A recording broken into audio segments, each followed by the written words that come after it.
আজি ফাগুনৰ প্ৰথম জাক বৰষুণ দিছিলে। তাৰপিছত আমি চাৰিজনী ওলাই গ'লোঁ। আজি আমাৰ লগত বাও গৈছিলে আৰু পাৰ্লাৰ যাম বুলি বাৰ চুলি কাটিম বুলি আহিলোঁ, কিন্তু পাৰ্লাৰখন বন্ধ আছিলে।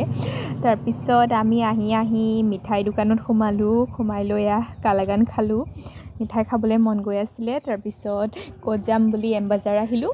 এম বজাৰ আহি লৈ অলপ এনেকৈ চালোঁ আৰু কাপোৰ ইহঁতিও চালে।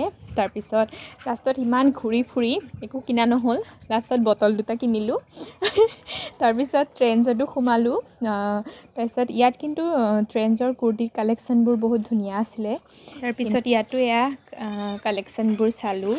তাৰপিছত ইহঁতিও কিবা পচন্দ কৰিলে। তাৰপিছত বাইদেৱে চেলফি উঠি আছে।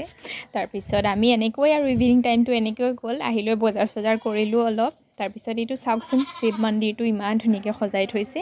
বাকী এনেকৈ আৰু ইভিনিং টাইমটো গ'ল। Bye bye.